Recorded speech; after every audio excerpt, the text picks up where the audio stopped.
guys, welcome back to part 2 of my story time. So guys, when they discharged me on May, they told me to come June, and I came June 25. June 25, the doctors checked me and they saw that fibroid is growing and growing and growing. The doctor called the specialist and said, you know, this patient, we did myomy last year and she's still bleeding and she have another fibroid. The fibroid is inside, the other one is inside the womb and the other one is already coming out through the vagina. And the specialist said, can she come back tomorrow, 26th June, so that she can see the specialist? And I did. This time I'm no longer wearing those thick pads from Clicks because they are not holding anything. Now I'm wearing diapers. Like, I'll go to Discount and I buy that brand for Discount. That brand doesn't work, guys. Those grown-ups diapers, I don't know for pee, but for my blood it was not holding. So I changed. I started buying this other brand in ShopRite. That brand is better than the one I was buying from Clicks or Discount because they were not holding. I'll get blood everywhere. I was bleeding like that, guys. When I'm talking, if it's possible to show pictures of the blood I was coming on this platform, I was going to, but I don't know if it's allowed or it's not allowed because I am new here. So when the doctor said, oh, you must come back tomorrow, 26th of June, and I said, oh, no problem. I go back home and they said, we must admit you today, which means that 26, when the specialist see me, he said, no, on Friday you are supposed to go to theater straight. We are removing the womb, we are removing it and the fibroids. And I said, oh, no problem. They started filling my admission form. I already signed, I'm ready. And they test my HB. My HB is on 7. They give me blood. Like, let's boost it. My blood never come up. It stay 8. And they said, no, we must take you to the theater when your blood is at least 9 or 10. And I said, okay. They sent me back home. So we are talking about June, July. I went back again. I was admitted because I didn't have blood. They gave me blood. I was discharged. August, I was going to work nicely. Even though I was bleeding, I was managing. I will know what I'm supposed to eat. I know what I'm not supposed to eat. I was eating beetroot. I was eating spinach. I was eating this and this, drinking this and this. I never stopped even taking. And that's why I talk about, I drink this that bottle for 450. I drink more than 2 of those.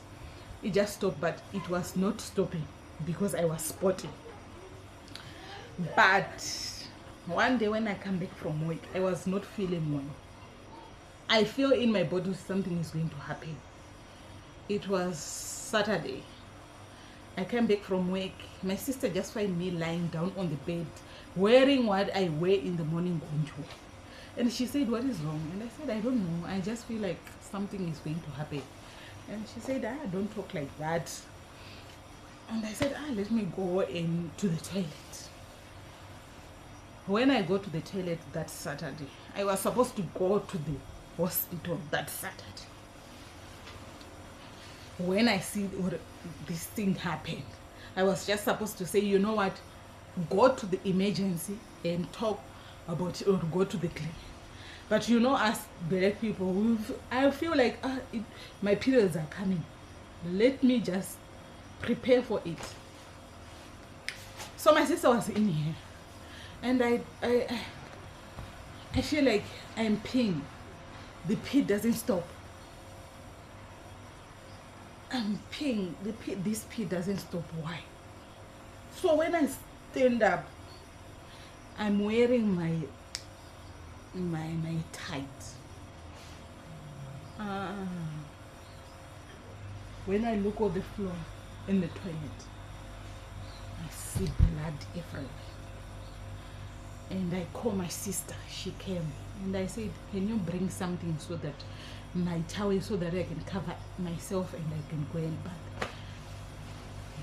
And I take a mop and clean everything nice. When I went to bath, when I come back from the bathing, the blood was small. It was not even coming anymore. Like, it was just coming drop. So I feel like it's my periods. They are showing. They are going to be heavy. I have my diapers. What more do I need? And my sister went back to work. She went back to work, and I'm alone. I wake up and I cook my porridge, and I eat my porridge. I think that I did a porridge is real. And I eat my porridge. This other lady in my next door, she even said, Mama, no, we are cooking porridge. And I said, yes. And I cook porridge. I already finished bathing.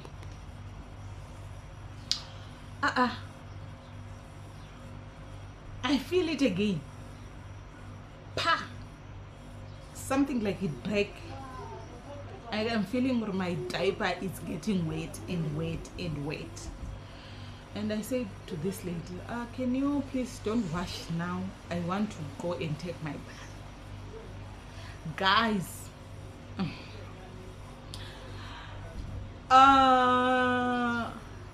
it was horrible. I left when I went to bath, I was walking by myself. But when I come back from the bathroom, I was crawling because my knees didn't have any power. I'm already feeling like my breath is going away. And I call this lady, can you come and help me? She helped me and put me on this bed. What is wrong? You were walking right now. You cook and you eat. And I said, I don't know. I bleed that sand. I bleed. I couldn't walk. I couldn't do anything. I was crawling in this room to do anything. If I want to go to pee, I will crawl. If I want to change the diaper, I will crawl. I'll sit down and I'll start wiping after I'm done. And I see the situation is not good. Let me call my sister. And I call my sister. She said, it's already late. Who is going to go with you now? Can you hang on until tomorrow morning? I try. And I sent my boss a message. She didn't see it. And I call my sister again it took off midnight. And I say, I can't. She said, you know what? I'm going to stay with you on the phone.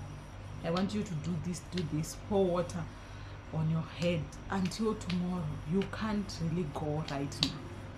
And I said, no problem. And mind me, I am bleeding like nobody's business. Tomorrow morning, I managed to walk to the bathroom and I take a shower. And I get out of the bathroom. I'm already feeling my heart is beating inside my brain. I'm sitting there. I'm not wearing anything. and I can't even crawl anymore. And I decided to call the lady on next door, and she's in the kitchen, the phone is inside, she's washing dishes, and I called the other lady, both of them, they're in the kitchen. I called the lady who is staying in the garage, Mama Michael. She said, hi Mama, no, what is wrong? And I said, I'm not feeling well, can you come to my room and help me? That is the way those ladies find out Mama Nok was calling us. And she just, and I said, can you just find any dress in my wardrobe, and I want to put it on, I want to go to the hospital. And she said, okay. My sister said, don't go to clinic, because at clinic they are going to make you wait for the ambulance, and when now you are not feeling well. So what you need to do, carry your card, because my appointment was already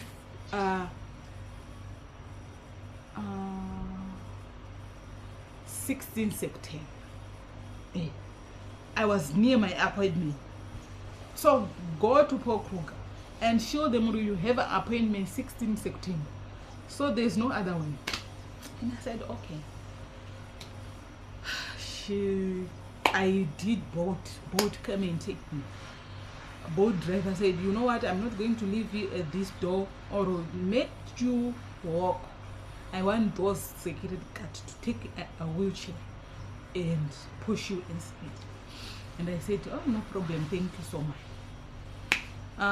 The security come and say, did you ever come here? And I said, yes, I have an appointment 16 September. And he didn't even argue, because the boat driver was already in the mood. If he refused, he's going to fight him. He didn't. I think he felt the fibro. You know what? This boat driver can even beat me here, because I was in pain. The security just take the wheelchair and push me inside. We got delay inside, guys, because I thought I'm going to buy a file. So the lady I go with, I said, Mama, can you take money and buy a file on there? When they check, I'm in the system. I'm a regular customer at JST. They said, she have a file. And my file is on gyno, the other side. It's not in the emergency. So they have to go there and find it. And it's taking time. I didn't see my sister coming in. What I remember is, I remember my sister removing my jacket. And they are carrying me to put me on the bed. I don't remember. I saw the doctor who did my operation and the other doctor, why are you here? They were asking me when I was still unconscious. When everything went dark, I don't remember what was happening. I just wake up when I was already in. They put me those things to monitor my heart. A lot of doctors there surround me. The machine is beeping. I'll put a photo so that you can see, guys. It was horrible. After that, so I didn't get blood in time, because they were getting blood from Pretoria to come to Rustenburg. So I think it took that Monday. I started getting blood Tuesday. And mind me, you have to walk to the toilet. And I'm that person, even if when I'm sick, I don't want to do my business where I'm sleeping, when I feel like I'm okay. So I would take that troll for the drip, and I'll push it slow until I get to the toilet. And they sent me to the gyno again, and they already did my scan, my pap smear there again. So at the gyno, they didn't do anything. They just go send me there to just give me a bed so that they can have another bed for another patient. Midnight, 3 a.m. They come and call me, can you walk? And I said, I can't walk. I said, carry your things, I'll push you on the wheelchair. And I said, okay. And I'm holding my file. They take me to Ward 6. And we sit on the bed. They just left us there. We were two. And me, I can't just sit up straight like the way I'm sitting. Because now my heart is beating here. I'm feeling everything. So I have to lie down.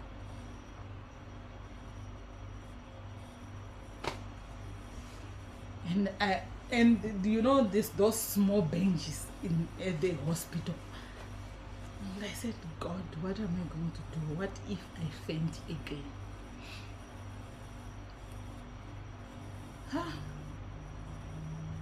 And I said, you know what? I'm going to make it. And I lie down on that small bench, and we were two. Just my feet are on the ground, my head, so that I don't feel the way I was feeling. And after that, the other doctor came and called my name. Where is this patient? And I said, I'm here, doctor. And they said, you've been admitted. They say you're going to theater. We are going to try to remove your fibrosis through vaginal.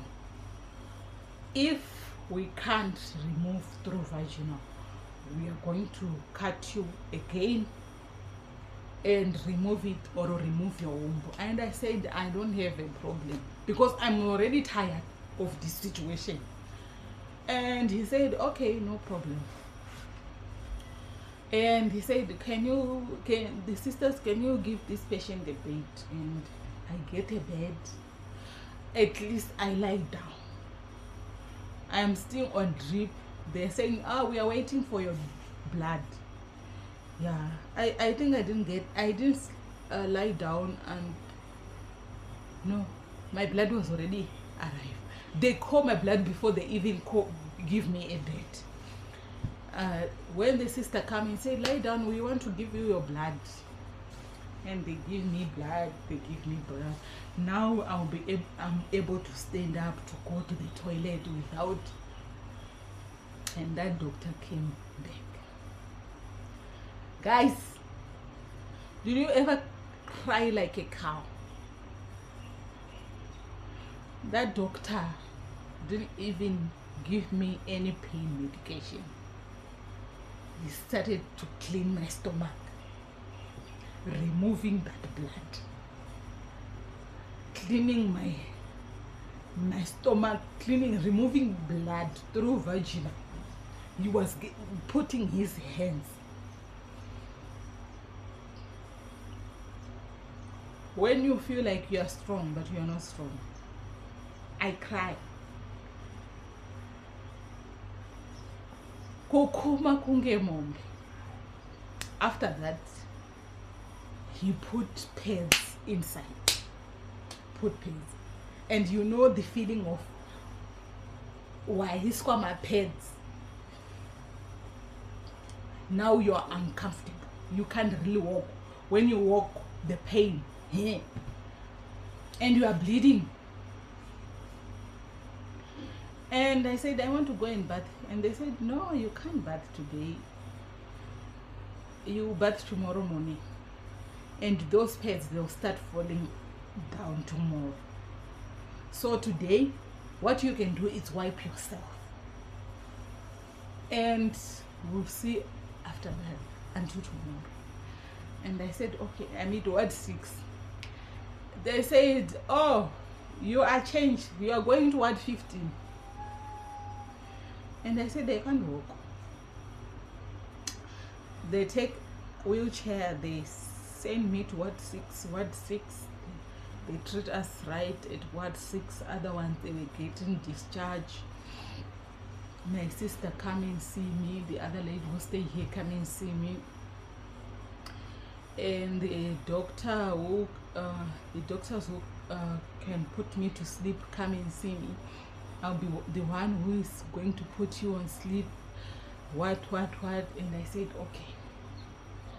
So they are seeing on my low blood is low. They order another bunch of blood.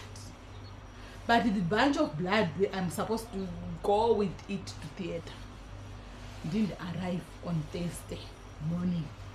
It arrived on Thursday afternoon. So on Thursday my operation was cancelled. You can't go to the theater, you can eat lunch. And I said, okay. From morning until lunch, I never eat anything. I eat 10 o'clock again, Thursday, I stopped eating. Friday, they said Friday you are going to the theater, and I said okay. Friday, yes, they had a meeting. I think I'll post another video when I'm explaining, you know, I'm going to the theater today, what. And they come and take me. At theater, I don't know what was going on. The doctor forget to fill the form what I was supposed to go to theater Friday, Thursday. I'm started to feeling there. I'm started to signing there. Now I'm feeling nervous. Now I'm feeling the heat. Guys, I'll put the other photo there. When I come back from theater, when I think that doctor who was on, I can, and the one who put you to sleep, he's always on your head, behind your head, holding that tube under your throat. So I don't know the tube, because my first operation I never experienced that. So the tube, I think it was tied on my lip. When I come back from theater, my lip was so swollen. I'll put the photo there. So I went to theater, they put me to sleep. When I wake up, earring pain mongwane. Pain yacho. Pain wakati wakandisa yakati hayi moni wakadi yako. First operation and nakunzwa pain. From theater, that doctor, his hand was let's say light. I didn't feel pain. I started to feel pain when they pushed me to the ward after some hours, when that injection go away. But this one, when I was still in theater, because they have to do another paperwork for me to get out so that the sister can come and fetch me, I was in pain there. I couldn't move. And he tried to show me, hi, can you wake up? Can you see what we remove in your stomach? What? And they told me, no, we didn't manage to remove your womb because of your age. And I said, you know what? At least you remove whatever was blocking the way, because it blocks a lot of things. It was making me bleed a lot. And I said, no problem. So today is what? Today it's October. My operation doesn't have it doesn't have 2 months, because I was operated 29 October. No, August. I was operated 29 August. So guys, I'm still scared. Even though I went to my review, I went 15 September. She did check my operation was healing. They give me another medication for infection, and I drink those and I finish. Even though this one, it was painful, guys. I don't want to lie. but at least I'm able to go to my periods. I'm no longer bleeding every day, but I don't know where I'm standing, which to my second review I have to go and check again. There's no any other thing growing again or what. So stay tuned, guys. I just decided to give you a story time. I'm struggling with fibroids. Whoever have a home remedy, I try lemon, I try onions, guys. I drink onion until you feel like your mouth is smelling onion and you can't really talk to people. I drink gloves, I drink everything people are telling me to drink. I drink it. I drink medication. I did 2 operations, so I go to change. So guys, whoever have a home remedy or no, because guys, when I said I made a mistake is to leave Zimbabwe when I find out I was having fibrosis, because there's this other lady, she's a YouTuber, I think her name is Siposami. I used to, because my old phone, this is my new phone, my old phone, I used to follow her stories, what, and she stopped posting regularly. But when she was China, she was posting, and she went to Zimbabwe, she started posting. So when she was in Zimbabwe, and it was in the same year, me and her, so she did her operation in Zimbabwe. They removed the fibroids, and she did it on Ben's Hospital. She didn't have the scar like me, the big scar. They just cut it a little bit small, and I don't know where they put it. And what she said she bleeded for 14 days. And me, I bleeded more than 14 days or 21 days, I don't know. They managed to stop her bleeding in Zimbabwe. Here in South Africa, they didn't manage to stop my bleeding. So that's why I was saying I think I made a mistake, or it was God who said, you know what, make this mistake, because Siposami, I don't think she ever experienced fibroids again, because they did. Me, I have 2 operations. It's a big scar, big one here under my. But Siposami, I think they cut her here and under the belly button or what, and remove the fibroids. It's just cuts, and she never struggled again with fibroids. So guys, this is my story. This is how I find out I was having fibroids. Please guys, like, share, subscribe, and comment your thoughts about my story. Thank you.